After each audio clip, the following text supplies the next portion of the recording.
이 하나님의 말씀을 받들어 봉독하겠습니다. 주의 말씀은 사도행전 11장 19절에서부터 26절까지의 말씀을 받들어 봉독하겠습니다.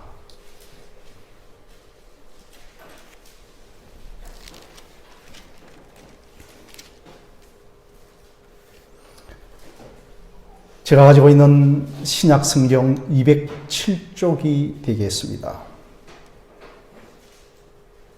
다 찾으신 줄로 생각하고 제가 받들어 읽겠습니다. 19절입니다. 그때에 스데반의 일로 일어난 환난으로 말미암아 흩어진 자들이 베니게와 구브로와 안디옥까지 이르러 유대인에게만 말씀을 전하는데 그 중에 구브로와 구레네 몇 사람이 안디옥에 이르러 헬라인에게도 말하여 주 예수를 전파하니 주의 손이 그들과 함께 하시며 수도 많은 사람들이 믿고 주께 돌아오더라. 예루살렘 교회가 이 사람들의 소문을 듣고 바나바를 안디옥까지 보내니 그가 이르러 하나님의 은혜를 보고 기뻐하여 모든 사람에게 굳건한 마음으로 주와 함께 머물러 있으라 권하니 바나바는 착한 사람이요 성령과 믿음이 충만한 사람이라. 이에 큰 무리가 주께 더하여 지더라. 바나바가 사울을 찾으러 다소에 가서 만남의 안디옥에 데리고 와서 둘이 교회에 1년간 모여 있어 큰 무리를 가르쳤고 제자들이 안디옥에서 비로소 그리스도인이라 일컬음을 받게 되었더라. 아멘. 자, 오늘도 우리 주님의 이름으로 오신 여러분들을 환영하고 비대면으로 참여하는 모든 주의 백성들에게도 동일한 하나님의 은혜가 함께 하기를 바랍니다. 오늘도 교회란 무엇인가? 세 번째 설교입니다. 우리 예수님이 십자가에 죽으시고 부활 승천하시며 하나님의 보좌 우편에서 성령을 부어주셔서 오순절 성령 강림 사건이 일어납니다. 그 성령을 받고 죽은 영혼이 살아나자 우리가 예수를 죽였다, 우리가 예수를 살인하였다라고, 그런데 하나님이 그 예수를 살리셨다라고 예수의 증인이 되어 복음을 땅끝까지 전하기를 시작하였습니다. 오순절의 성령 강림 사건은 교회의 시작이었고 이때부터 복음을 선포하기 시작했고 예루살렘 교회가 확장되기를 시작했습니다. 이렇게 사랑하는 성도 여러분, 교회는 예수의 정인 공동체입니다. 성령의 임함도 있고, 아니 성령의 임함도 없고, 구령의 역사도 없는데 교회가 건물 짓고 행사를 하는 것은 무의미합니다. 교회의 직분은 계급이 아니라 하나님의 정인으로, 복음의 정인으로 동등한 것입니다. 초대 예루살렘 교회는 복음을 전하자 믿는 사람들이 늘어나고 교회도 확장되어 갔습니다. 교회의 첫 번째 집사였던 스데반 집사는 복음을 전하다가 순교하였고 두 번째 집사로 이름을 올린 빌립 집사가 사마리아에서 복음을 전하면서 사마리아 지역에도 교회가 형성되기를 시작하였습니다. 빌립이 사마리아에만 머물고 있는 것이 아니라 사마리아를 넘어 아소도로 올라가면서 계속해서 복음을 전하고 심지어 가이사라의 고넬로를 방문하여 드디어 이방인에게도 복음을 전하기 시작하였습니다. 이렇게 복음이 더 북상하여 지중해로 나갔는데 그곳에 큰 섬이 하나 있었는데 구브로입니다. 지금은 키프로스라고 하는데 아마 제주도보다 더 큰 섬일 것입니다. 이렇게 여러분 구브로에도 복음을 전하고 이 구브로에서 좀 더 내륙 쪽으로 올라가면 만나게 되어지는 첫 도시가 안디옥입니다. 지금의 시리아 지역입니다. 여러분 19절 말씀 한번 함께 읽어보도록 하겠습니다. 19절입니다. 시작.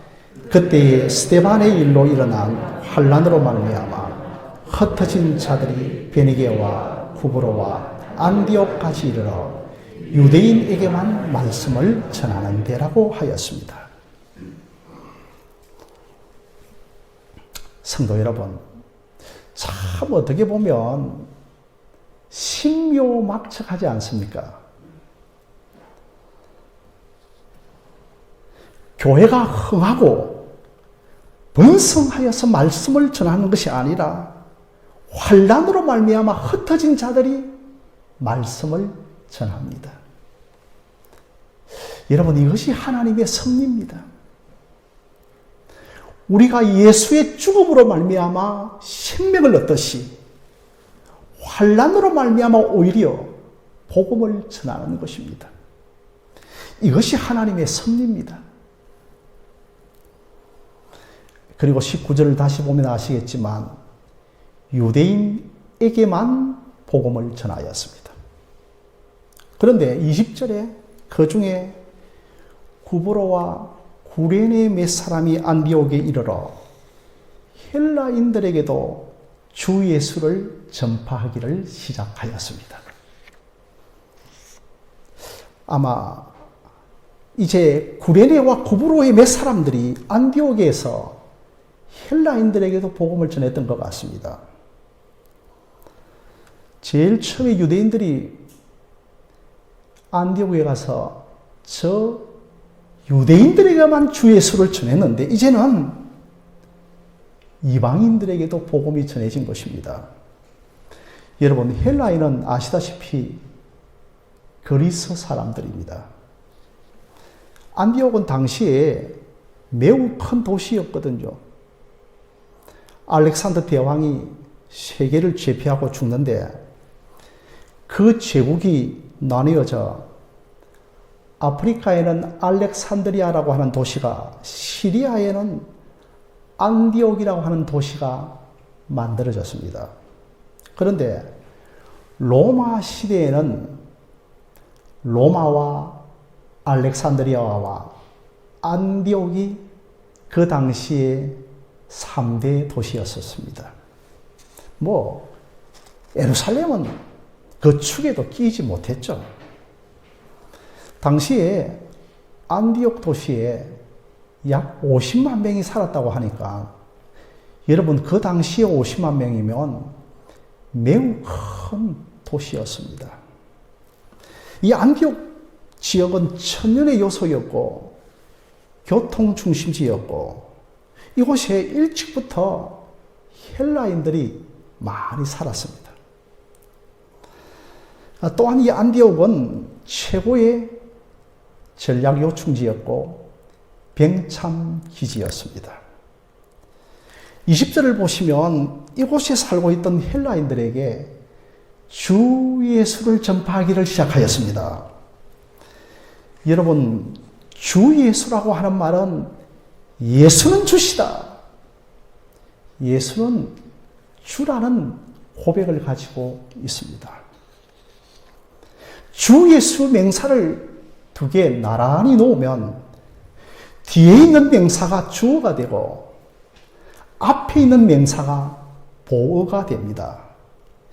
예수님이 주님이신 것을 전한 것이었죠. 여러분, 호칭이 고백이 됩니다. 베드로가 주는 그리스도시요 살아계신 하나님의 아들이라고 고백했습니다. 바로 예수님에 대한 호칭이 베드로의 신앙 고백이 된 것입니다. 그 당시에 김 집사님, 궁극적인 주가 누구였습니까? 로마의 황제 시저 가이사가 궁극적인 주였습니다. 주가 예수가 아니라는 말입니다.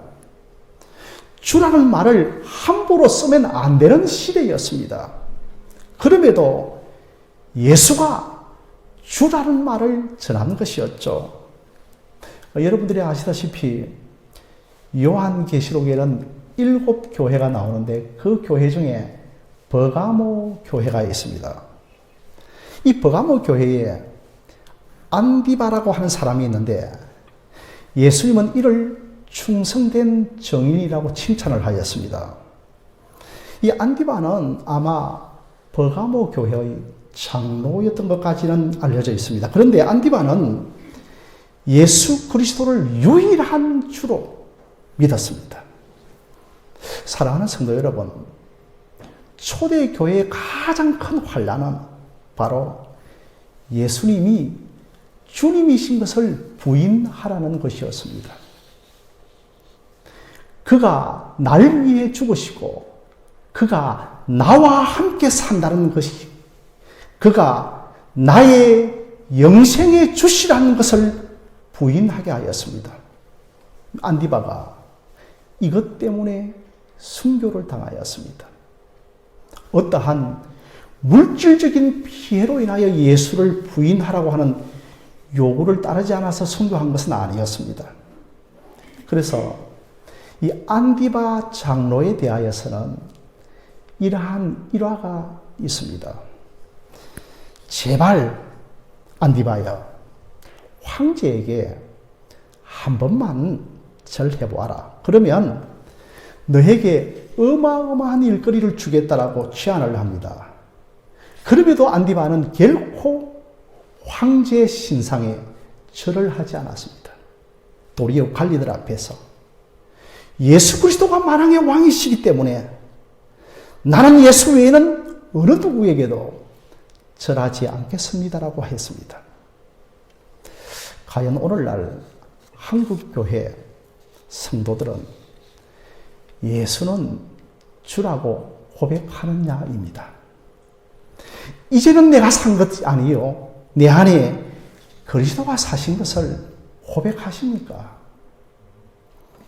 황제의 이름도 있었고 제우스의 이름도 있었고 아프로디테의 이름도 있었지만 그 신들의 이름을 붙잡는 것이 아니라 예수 그리스도의 이름을 붙잡은 것입니다.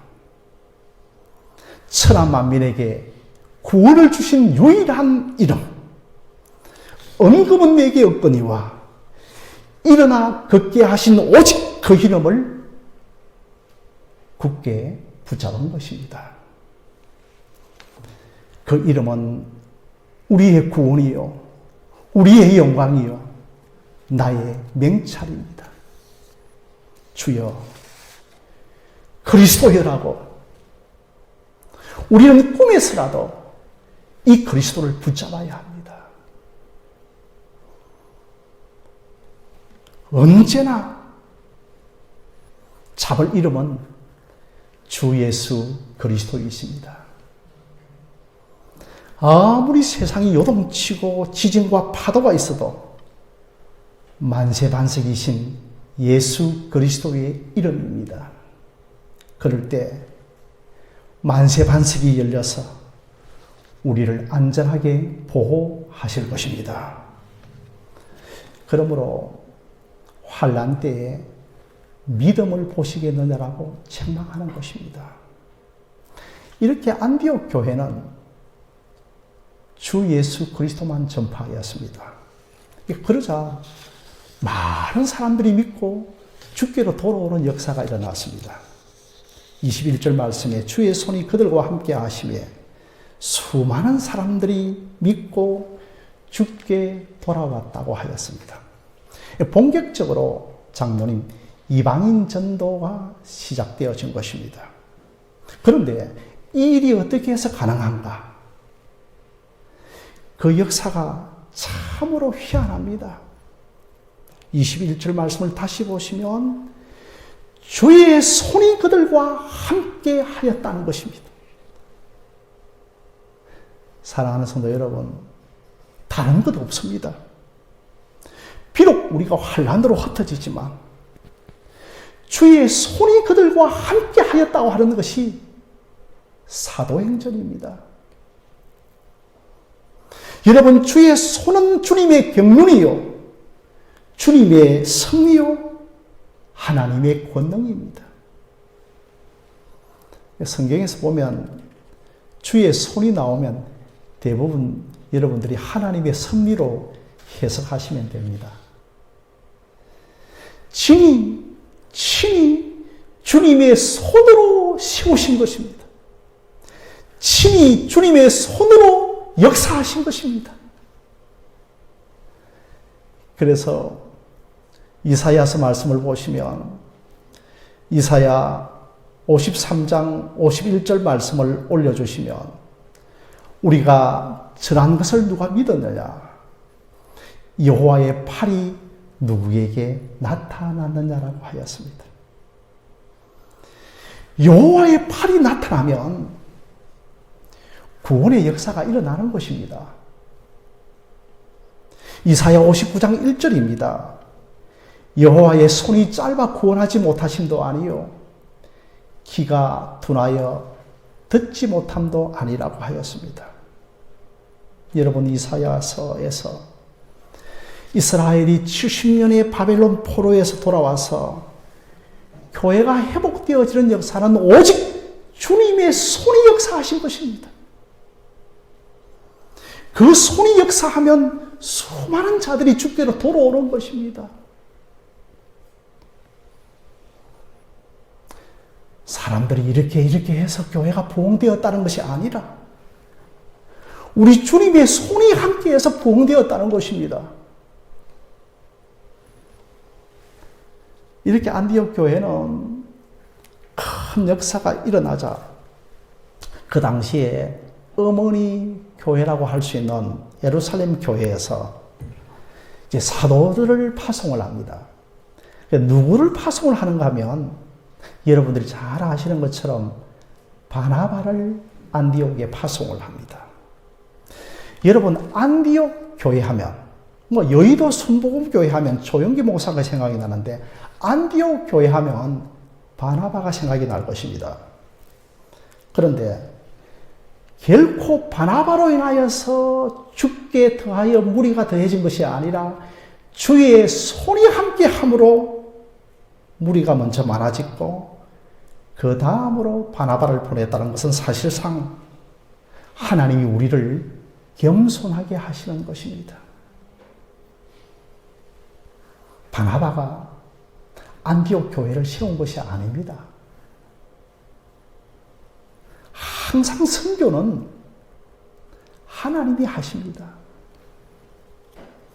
바울이 로마에 가보니 이미 믿는 자들이 그곳에 있었습니다. 하나님이 미리 준비해서 틀을 닦아 놓은 것입니다. 안디옥 교회도 마찬가지였습니다. 자, 그렇다면 여러분, 바나바가 어떤 사람인지를 한번 기억해 보겠습니다. 첫째로, 바나바는 권하는 자였습니다. 바나바는 12사도가 아니었지만 바울과 함께 사도들과 함께 가장 기억에 남는 사람 중에 하나입니다. 이 사람은 키프로스 구브로 섬에 태어난 자였습니다. 그의 족속은 레위 족속이었습니다. 여러분, 당시에 자기의 지파를 안다는 것은 혈통적으로 얼마나 순수하였는가를 아는 것입니다. 당시에는 얼마나 피가 섞여져 있는지, 자신이 어느 지파에 속하였는지를 몰랐습니다. 그런데 바나바는 유독 순수함을 유지한 사람이었고 그의 본래 이름은 요셉이었는데 사도들이 바나바라고 이름을 지어준 것이었습니다. 추측건데, 제가 추측한 건데, 바나바는 오순절 성령 강림 사건 때 예루살렘에 있으면서 아마 성령을 받은 것 같습니다. 또 하나는 그가 예루살렘에 밭이 있었는데 그 소유를 팔아 사도들 앞에 둔 사람이었습니다. 이 바나바의 이름의 원뜻은 집사님 권위자입니다. 우리가 좀 잘못 해석하면 권위자라고 하면 건세자다, 군림하는 자다 이렇게 착각을 하죠. 권위라고 하는 것은 건하고 위로하다라고 하는 말입니다. 바나바는 잘 건면하고 사람들을 위로하는 자였습니다. 온유하고 겸손한 말로 남을 세우는 자였습니다. 여러분들이 아시다시피 사도 바울은 믿는 자들을 잡아 가두는 사람이었는데 회심을 했지만 어느 누구도 바울을 받아들이기를 주저하였습니다. 그런데 예루살렘 교회에 바울을 소개한 자가 바로 바나바였습니다. 여러분, 당시에 예루살렘 교회가 바울을 얼마나 죽이고 싶었겠습니까? 교회를 그토록 박해하는 자였는데 그런 사람을 예루살렘 교회에 소개한 걸 보면 우리가 바나바의 품성을 알 수가 있는 것입니다. 또한 바나바가 그의 밭을 예루살렘 교회에 바치는데 여러분, 그 이후에 대조적으로 나오는 사람이 바로 아나리아와 삽비라입니다. 아나리아와 삽비라는 속이고 바치지 않습니다. 이렇게 안디옥에서 헬라인들에게도 복음이 전하고 이방인들의 큰 무리가 교회로 몰려온다는 소식을 예루살렘 교회가 듣고, 야, 우리들 중에 이 지역 출신 없느냐? 아, 있다. 그 사람이 누구인가? 바로 바나바였습니다. 구레네 출신으로 정말 건면의 말을 잘하는 바나바를 보낸 것이었습니다. 그래서 드디어 바나바가 이제 안디옥 교회에 도착을 했습니다. 오늘날로 말씀드리면 담임 목사로, 안디옥 교회 일대 목사로, 위임 목사로 부임을 한 것이었는데 그가 이르러 하나님의 은혜를 보고 기뻐하여 모든 사람에게 굳건한 마음으로 주와 함께 머물러 있으라고 사도행전 11장 23절에 권하였습니다. 사랑하는 성도 여러분, 바나바가 안디옥 교회에 부임하여 제일 첫 번째 한 설교의 제목이 뭐였는가 하면 주님과 함께 머물러 있으십시오. 옛날 성경에서는 주님과 함께 붙어 있으십시오라고 하는 설교를 제일 먼저 하였습니다. 지금은 저 남양주에 이사를 가신 우리 장교순 권사님의 여동생 장규희 권사님이 계셨는데 장규희 권사님이 굉장하게 기억력이 총명하시거든요. 그래서 제가 이 교회에서 제일 첫 번 설교한 제목을 알고 계시더라고요. 그리고 권사님, 제일 첫 번째로 한 설교가 뭡니까 하니까 우리 장규희 권사님이 뭐라고 말씀하고 있는가 하면 바로 헵시바와 뿔라가 되리라고 한 설교를 하였다는 것입니다. 여러분, 헵시바는 내 기쁨이 너희 안에 있다. 뿔라는 내가 너와 결혼하였다라고 하는 뜻입니다. 아무튼 바나바가 그 교회에서 제일 먼저 한 설교가 주와 함께 머물러 있어라. 주님이 우리를 함께 불렀다는 것입니다. 여러분, 헬라어로는 파라칼레오입니다. 파라칼레오입니다. 하나님이 나도 불렀고 당신도 불렀다는 것입니다. 참 좋은 단어 아닙니까? 여러분, 파라라고 하는 단어는 함께라고 하는 의미를 가지고 있습니다. 그래서 민집사님, 성령님을 가리켜서 파라클레이토스라고 합니다. 성령님은 파라, 함께, 내 옆에 늘 함께 계시는 분이라는 뜻이죠. 늘 나와 함께 걷는 분이 파라클레이토스 성령님이십니다. 우리가 함께 부름을 받았다는 것입니다. 어저께 우리 성도님들 몇몇 분들 한 13분 정도 강원도 행성에 그 행성댐을 한 바퀴 4km 정도 돌았습니다. 함께 우리가 걸었죠. 참 제가 제일 뒤에 사진을 찍으며 걸어가면서도 이 주변에 많고 많은 교회 중에 우리가 이렇게 한 교회인이 되고 함께 교회를 세워가는 것은 보통 만남이 아니다. 함께 머물러 있어라. 그러다 보니 정말 성도들끼리 어저께 서로가 서로를 위로해 주는 말을 하려고 하고 참 서로가 서로를 세워주려고 하는 노력들을 많이 하는 것을 제가 느꼈습니다. 여러분, 깔레오라고 하는 단어에서 에클레시아, 교회가 단어가 나옵니다. 함께 부르심을 받아 모인 곳이 교회입니다. 교회는 함께 부름을 받아서 함께 위로하는 일이 있는 귀한 곳입니다. 이 바나바가 그 일을 한 것이었습니다. 자, 여러분, 그런데 두 번째로 바나바가 어떤 사람이었는가 하면 착한 사람이었고 성령과 믿음이 충만한 사람이었습니다. 24절 말씀 보시면 우리 한번 함께 읽어보도록 하겠습니다. 시작. 바나바는 착한 사람이요 성령과 믿음이 충만한 사람이라 이에 큰 무리가 죽게 더하여지더라고 하였습니다. 바나바는 참 착한 사람이었습니다. 세상적으로 착하다와는 다릅니다.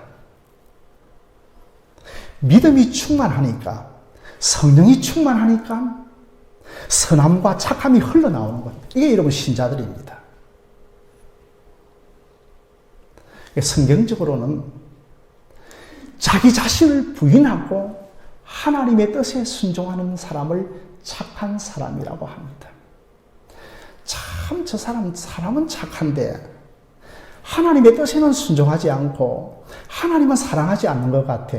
그런 사람을 우리는 성경적으로 착한 사람이라고 하지 않습니다. 이 바나바를 가리켜 착한 사람이라고 하는 이 착한 사람에 대한 평가는 성경에 이 구절밖에 없습니다. 이것이 여러분 하나님의 마음입니다. 자꾸만 하나님은 우리에게 바나바가 누구인가를 소개시켜 주고 하는 것입니다. 저도 노예 일로 여러분 목사님들을 만나보면 목사님들이 대부분 많이 자랑을 해요. 자기 교회 자랑을 많이 합니다. 우리 교회 집사님 어떤 사람이고 우리 교회 권사님, 우리 교회 장로님 얼마나 착한 사람인지요. 이렇게 자랑들을 합니다. 사랑하는 성도 여러분, 이것이 참 하나님의 마음입니다. 하나님도 우리를 바나바를 소개해 주고 싶고 자랑하고 싶어 하는 것입니다. 그러자 안디옥 교회에 큰 무리가 주께로 더하여졌습니다. 성도 여러분, 사도행전을 보면 큰 무리가 주께로 더하여지더라.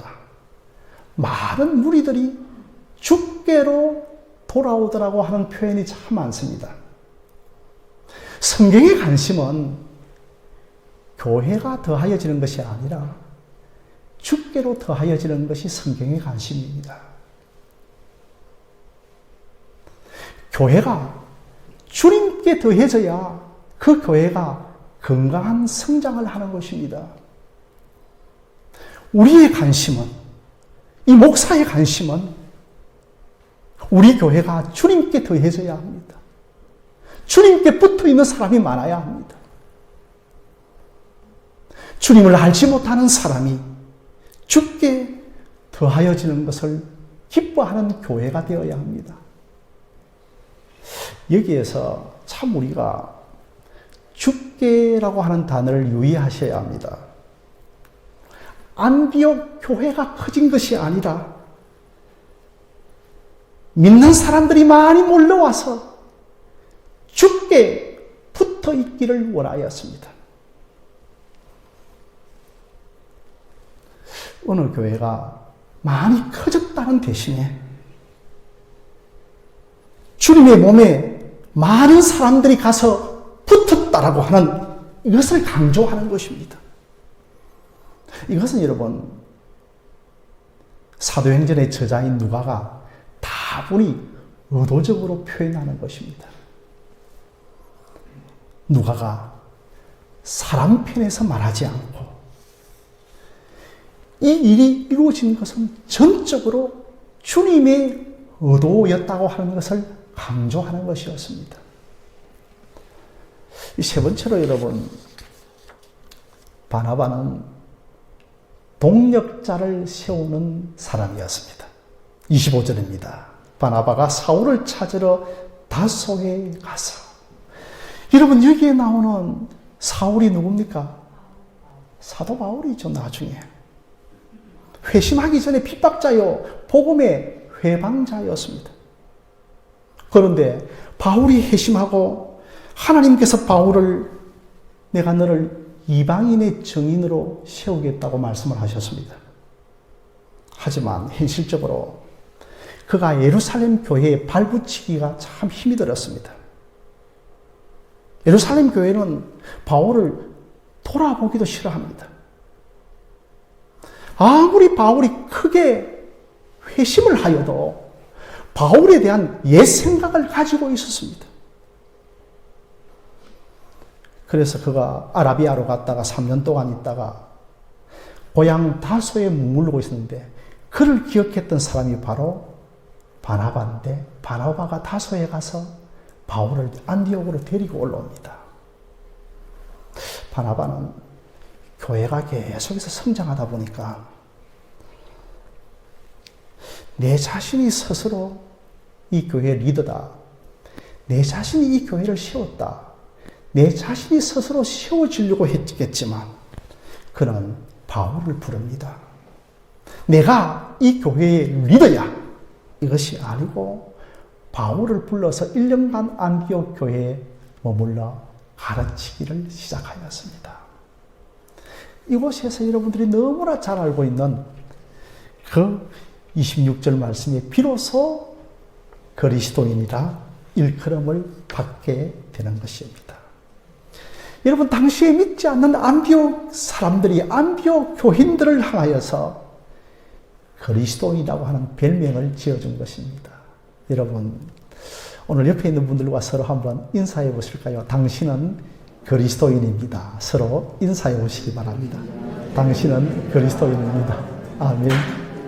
예. 영어로는 여러분 크리스찬입니다.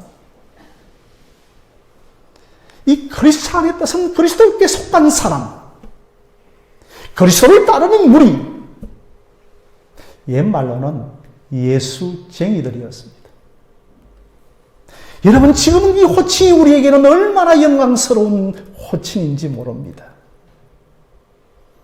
아직도 크리스찬이라고 하는 영어 제일 앞 단어 알파벳의 C를 대문자로 표현하고 있습니다.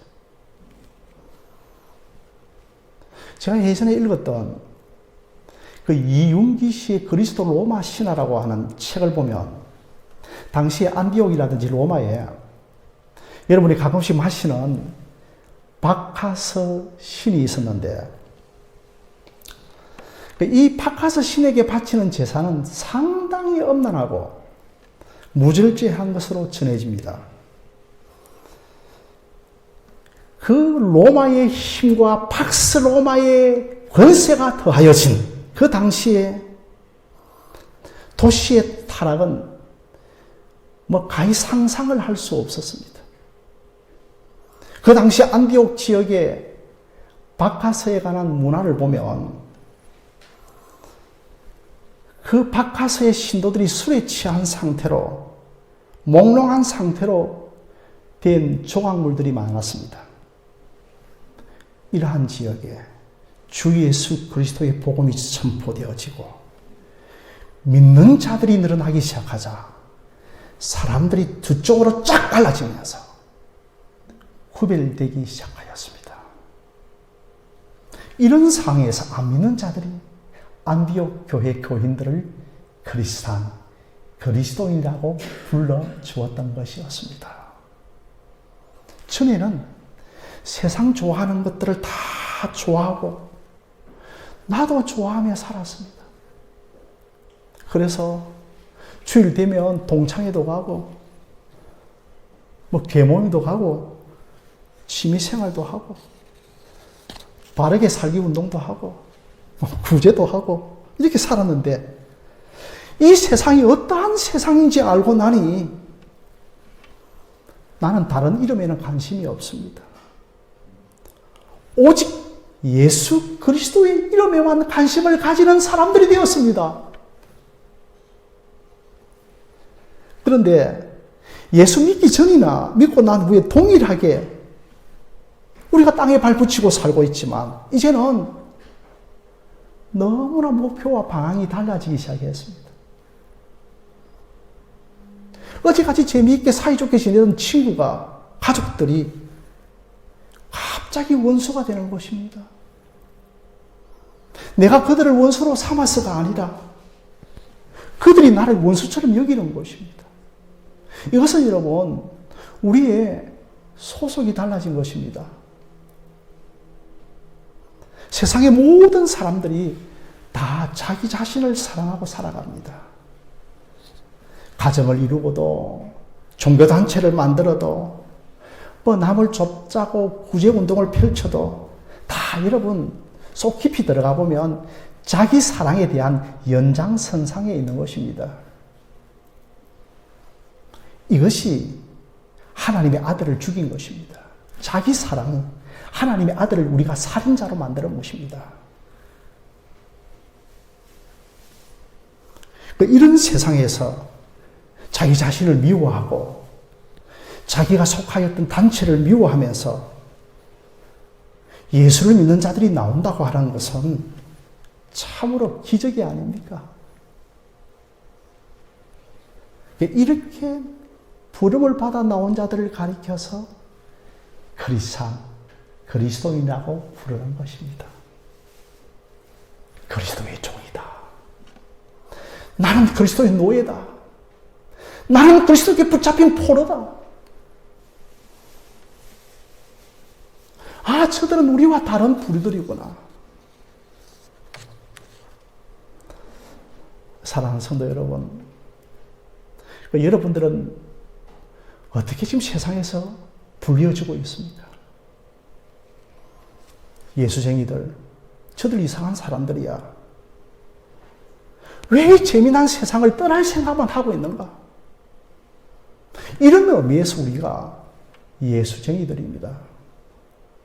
아니면 안 믿는 사람들보다 더 악착같이 눈에 보이는 땅의 것에 집착을 하고 계십니까? 참으로 그리스도를 따르는, 그리스도께 속한, 그리스도의 쟁이가 되어지고 그리스도의 노예가 되어지기를 주님의 이름으로 축원드립니다.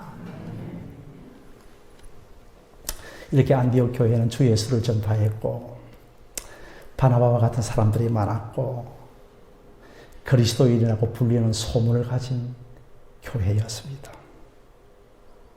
우리 교회도 안디옥 교회가 되었으면 좋겠습니다. 우리 지역도 꼭 안디옥 교회 같은 지역입니다. 이와 같은 안디옥 교회의 역사가 우리 교회에도 역사가 있기를 바랍니다. 제가 그런 바라는 마음으로 오늘 이 아침에 낙헌 찬송을 하나 부르기를 원합니다. 낙헌 찬송이라고 하는 것은 낙헌, 기쁨으로 찬송을 부르는데 제가 큰 의미는 없습니다. 구약에 낙헌제가 있지만 그것과 연결시키지는 마십시오. 주님의 몸된 교회 빛나는 등대여 이 세상 만민 앞에 비추게 하소서. 저 방황하는 길손 이 등불 따라서 주 얼굴 볼 때까지 잘 가게 하소서.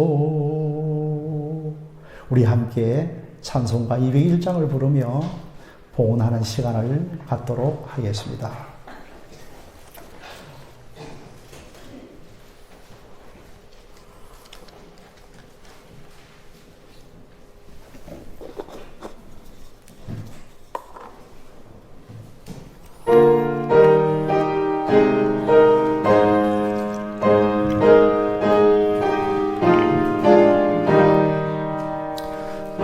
사람 되신 말씀 하늘의 지혜요 변하지 않는 진리 온 세상 빛이라 주 말씀 성경에서 찬란히 빛나고 내 길에 등불 때니 늘 찬송하리라.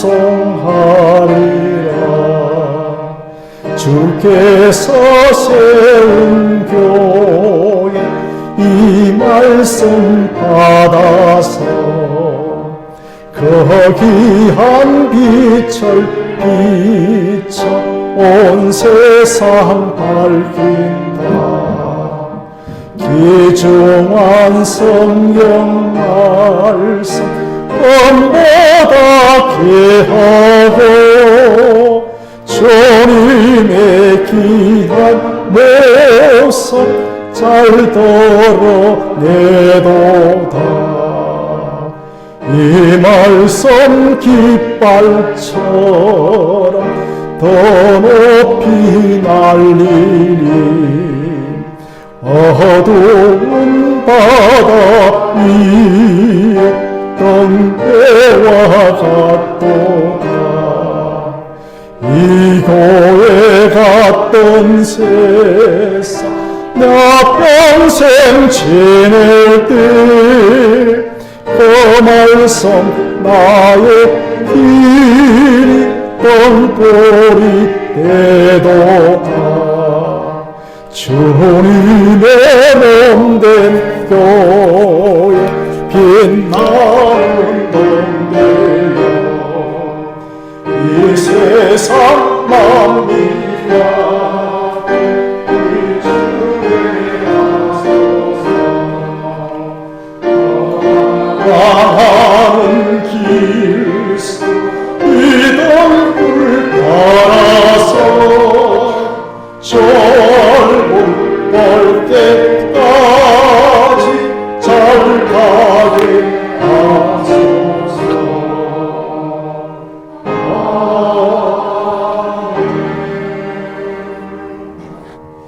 우리에게 영원한 이름 예수 그리스도를 부르게 하신 자비로우신 하나님 아버지, 때가 참에 성령을 보내주셔서 그리스도 예수가 나의 주라고 고백하신 하나님 아버지, 오늘도 그 감격과 그 감사함으로 귀한 예물을 올려드리오니 내 심령 곳에 주 예수 그리스도가 더욱더 선포되어지게 하시고 날마다 성령께서 내 심령에 주 예수 그리스도의 복음을 선포하게 하시고 십자가를 선포하게 하시고 우리 하늘신 교회가 십자가의 복음 주 예수 그리스도의 복음을 지역과 땅끝에 전하여서 살아나고 살아내는 역사가 일어나는 교회가 되게 하여 주시옵소서.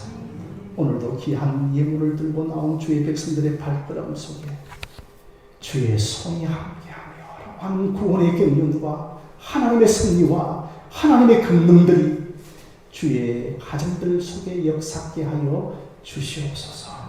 이 모든 것을 우리 구주 예수 그리스도의 이름으로 기도드리옵나이다. 아멘.